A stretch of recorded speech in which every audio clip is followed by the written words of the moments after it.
After Kim Ja-hong passes the 7 trials of the underworld and is reincarnated, his recently deceased younger brother, Soo-hong, is guided by the same 3 guardians, Hae-won, Deok-chun and Kang-rim, to begin his trial as well. Before they arrive at King Yomra, the lord of the underworld's court, they must fight off an army of sand demons that have spawned to kill Soo-hong as he carries the mark of a vengeful spirit, given that his soul sought revenge on his killers. During the battle, King Yomra grants them passage and they present themselves in front of him. He is angry with Kang-rim, as bringing a vengeful spirit into the underworld is against the rules. Kang-rim argues that according to the rules, a spirit, regardless of whether vengeful or not, can be granted a fair trial if their death was unjust. He says that Soo-hong's death was unjust as he was buried alive after being shot by accident, as a cover-up, which resulted in his death. But ultimately, it's about the intention. Did his 2 friends know he was still alive when they were burying him, or did they think he was already dead? Only a trial can reveal the answer. So, King Yomra grants Soo-hong a trial, but this trial will be different according to the rules. Instead of going through all 7 trials, Soo-hong will only go through the ones tied to his death, which will eventually reveal whether his killers knew they were burying him alive. There are only 2 trials connected to his death: injustice and violence. In order to begin the first trial, they must travel through 4 different hells to get there. Kang-rim will take Soo-hong on this journey, but that doesn't mean these 2 are let off the hook just yet. King Yomra has a task for them. On the outskirts of a shanty town in South Korea lives a poor old man named Hyo-chun Sam with his grandson, Hyundong.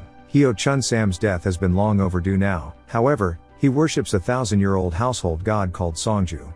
After listening to the man's prayers, Songju decided to appear to the man one day and help him. He now lives with him, assisting him with chores and even plays uncle to Hyundong. Whenever King Yomra sends guardians to collect Hyo-chun Sam's soul, Songju, being a troublemaker god, always prevents them and sends them running with their tails between their legs. Since Hae-won is one of the baddest mofos and the most experienced guardian after Kang-rim, he is instructed to go collect Hyo-chun Sam's soul, along with Deok-chun, and to kill Songju by smashing the earthenware jar he always carries with him, which is an enshrinement containing his ashes, that he must preserve or else he will die. To make matters even worse, King Yomra puts a time limit of 49 days on all these tasks collectively. If within that time frame Kang-rim can't pass Soo-hong through the 2 trials and the other 2 can't collect Hyo-chun Sam's soul, they will be stripped of the title of guardian and punished. And Soo-hong will be thrown into eternal damnation without a trial. Failing to locate the jar, Hae-won and Deok-chun speed things up and attempt to collect Hyo-chun Sam's soul, but Songju steps in and destroys the both of them while Hyo-chun Sam sleeps soundly. After all,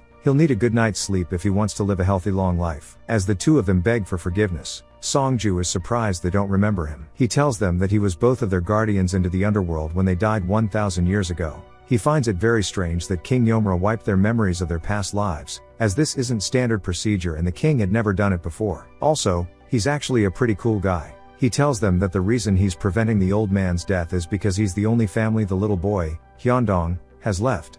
Since they were really poor, Hyo-chun Sam couldn't afford to send Hyundong to school before, but he will be attending his first day in 40 days. He wants the boy to have the memory of his grandpa taking him to school on his first day. So he says that after 40 days they can have the old man. Until then, he'll kick their asses if they try. Meanwhile, Kang-rim harpoons a giant fish monster in the River of 3 Crossings and uses Soo-hong as bait to speed up their journey and get to the trials quicker. On Earth, Hae-won and Deok-chun hide out and keep an eye on Songju while waiting out the 40 days. They observe as a loan shark and his gang come looking to collect a long overdue payment from Hyo-chun Sam. Songju pleads with them, but they shove him out the way and destroy Hyo-chun Sam's home. Relieving himself of the title of guardian and becoming a household god means that Songju cannot harm humans even if he tried. This is when Hae-won steps in to bargain. He offers to not only uphold the 40-day restriction, but also have the funeral and Hyundong taken care of when Hyo-chun Sam dies. In return, he wants Songju to help Deok-chun and him recover all the lost memories of their past lives. He reluctantly agrees. Then, their conversation is interrupted by the loan shark threatening to break Hyundong's leg as a lesson to his grandpa. But don't worry, as Hae-won steps in and shows them why that's not a very nice thing to say, by breaking all of their legs. In return for this kind gesture, Songju keeps his promise by telling Hae-won about his past life. It appears Hae-won was an even badder mofo back in the day. 1,000 years ago, during the Goryeo dynasty, Hae-won was one of the greatest military generals, known as White Wildcat, for the white fur scarf he always wore during battle. He slaughtered many Jurchen invaders at the northern border by the dozens, while still keeping his white fur scarf spotless, because even their blood was afraid to get clapped by the Wildcat. That night, the Guardians convince Songju that the best place for Hyundong is an orphanage. So the next day they schedule a meeting with the director, who tells them that she'll need a document from his guardian proving that they aren't able to take care of him anymore. Outside, Deok-chan plays with a group of orphaned kids, and Songju notes how she's never changed in 1,000 years. In her past life, Deok-chan was an 18-year-old Jurchen girl who lived in a small village. When they were attacked by Goryeo invaders, she fled with all the young children to the mountains and took care of them. When they get back to Hyo-chun-sam, he refuses to send Hyundong to the orphanage, as he believes that would mean he failed as a grandfather. So they decide that after Hyo-chun-sam's death, Songju will become his legal guardian. Later that day, Songju tells Haewon and Deok-chan that they crossed paths in their past lives. One day when Deok-chan came down from the mountains to find food for the children, she was attacked by a tiger, but you see back then, Haewon was an even badder mofo. He comes to her rescue and kills the tiger. After identifying her as a Jurchen girl, he demands she lead him and his men to her hideout. And after breaking in, they discover all the kids. Haewon's right-hand man reminds him that they're Jurchen kids, so they should root them all out. And Haewon says he'll do it himself, before taking a knife and walking into the cabin while Deok-chan stares helplessly. Well, I guess back then root them out meant cook them a nice warm meal cause that's what they did.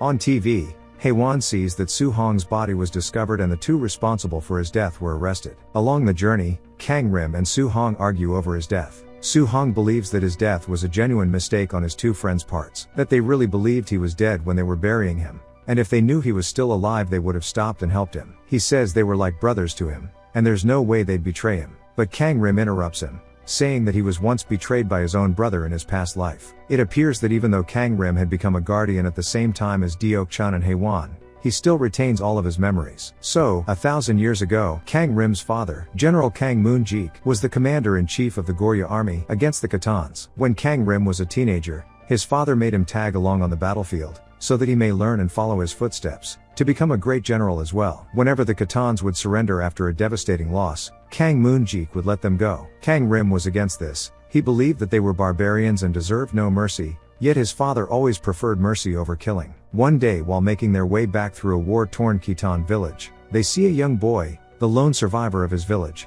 consoling an injured horse. Showing mercy, he stabs and kills the horse so that it doesn't suffer in pain. Kang Moon-jik admires this trait, and decides to adopt him. The boy eventually surpasses Kang-rim in everything from board games to sword combat. And Kang-rim watches as they grow closer. Whenever he isn't around, his father calls the boy son, and the boy calls him dad. Kang-rim is mad. Damn, now I gotta stab horses to get some love around here? One day a couple decades later, before a final battle with one of the Khitan fronts, Kang-rim eavesdrops on a conversation between his father and brother. His father wants his brother to lead the vanguard against the Khitans as he believes the Khitans are on the back foot. Although it was meant to be Kang-rim's honor, his father says that Kang-rim's inability to show mercy will result in a lot of unnecessary casualties. Well, he was wrong. Without Kang-rim's aggressive strategy, much of the front line was killed off, including his father, and they had to retreat. After that, Kang-rim had become commander-in-chief of the Goryeo army, and he never forgave his brother, believing him to be the reason his father died. That night, Deok-chan and Haewon ask Songju more about their lives, and he tells them that they had become close friends. But one day, Haewon asks about her parents, and she tells him that they were simple farmers who were killed when the Goryeo attacked their village. She says they were killed by the general known as White Wildcat, who wore a white fur scarf that covered the lower part of his face. Oops, my bad, says Haewon, silently within his head. Kang-rim and Soo-hong arrive at the first trial, the Hell of Injustice, where souls are punished in ice for hundreds of years. They present themselves before King Urgo. The prosecutors say that after becoming a vengeful spirit, Soo-hong had wreaked havoc on the living world and the underworld, and for that reason he is a grave sinner and should be confined in ice for 500 years. When Kang-rim states that his killers knew they were burying him alive, King Urgo asks to see proof. But all of Soo-hong's records were thrown out as protocol when he turned into a vengeful spirit. So, Kang-rim summons a witness from the living world, Dong-yun, the man who shot Soo-hong. While in hospital after attempting to end his life out of guilt for what he did, they summon him during his sleep. Believing this to be a dream, he initially answers all of their questions, but when Kang-rim presses him about whether or not he saw that Soo-hong was still alive when he buried him, Dong-yun becomes extremely distressed and suffers a heart attack and dies. Now, the charge of murder has also been added to Soo-hong's records, and as such he now must face a trial in the Hell of Murder. King Urgo allows them to pass to the next trial, as it's still unknown whether Soo-hong was killed knowingly, but the next trial may reveal the answer. The next day, when Songju and the two guardians are getting ready to go to court so that he can become Hyundong's legal guardian, Deok-chan and Haewon begin arguing. She is sickened by him, for killing her innocent parents, and she says she never forgave him, nor will she ever. Oh, but she did, says Songju. After finding out what he did to her parents, Haewon wanted to tell her and ask for forgiveness, but he never had the courage to do so. So instead, knowing he wouldn't be able to care for her and the children as he belonged on the battlefield. He taught them everything he knew about survival. Whenever he would report to his superior, General Mi Lian, he would lie about the food supply him and his men needed so that he could give more to Deok-chan and the kids. After Songju successfully becomes Hyundong's legal guardian, they make their way back home, only to find that the loan sharks from earlier had returned when they were out, destroyed the entire place and attacked Hyo-chun Sam. Immediately, Songju falls to the ground. Earlier, while vandalizing the home, the loan sharks had broken Songju's jar, and now he's dying. As he grows weaker, he continues to tell their story. One day, Mi Lian grew suspicious, so he tortured one of Haewon's men until he told him the truth. He tied Haewon and his friend to a tree and left them for the wolves while setting out to find the kids' hideout and kill them. But you see, back then, Haewon was an even badder mofo. After killing the wolves, he drags his friend's body by himself all the way up to the mountains and warns Deok-chun before Mi Lian and his men can get to them. As Mi Lian approaches, Haewon tells Deok-chun to leave with the kids while he buys them time. Before she walks away, he takes out the white fur scarf and ties it around her to keep her warm. He then tells her he is sorry. She begins to cry, but in her pain, she still hugs and forgives him. As she leaves, Haewon turns to Mi Lian and his men and draws his sword for the final time.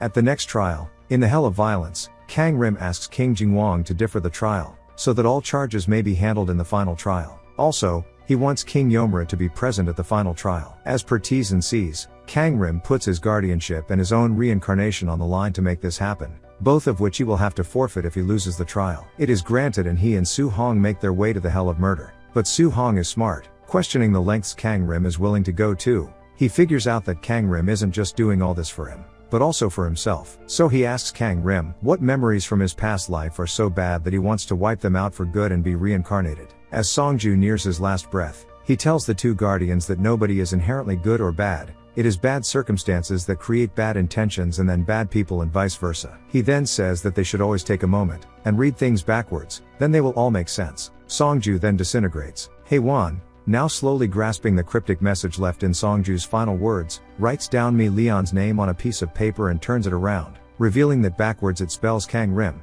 in Korean that is. Then, we see the final showdown. Kang Rim draws his sword on the helpless Haewon, who, apparently, was his adoptive brother if you didn't catch that yet. Haewon begs him to spare the kids, but Kang Rim kills him, only for him to be killed himself by Deok-chun, only for her to be killed by him. As all three of them lie there, King Yomura approaches Kang Rim and asks why he is crying. Is it because he got wasted by a girl, or because he's sorry for what he did? As Kang Rim and Su Hong appear in the final court before King Byeong-song, Haewon and Deok-chun hide out and observe the trial. Kang Rim summons one more witness, Park Mu-sim, the other man responsible for Su Hong's death. Park slips into a trance while in the prison courtyard and his consciousness appears in the court. Kang Rim asks him whether he knew that Su Hong was still alive when he buried him, but Park is afraid to reply.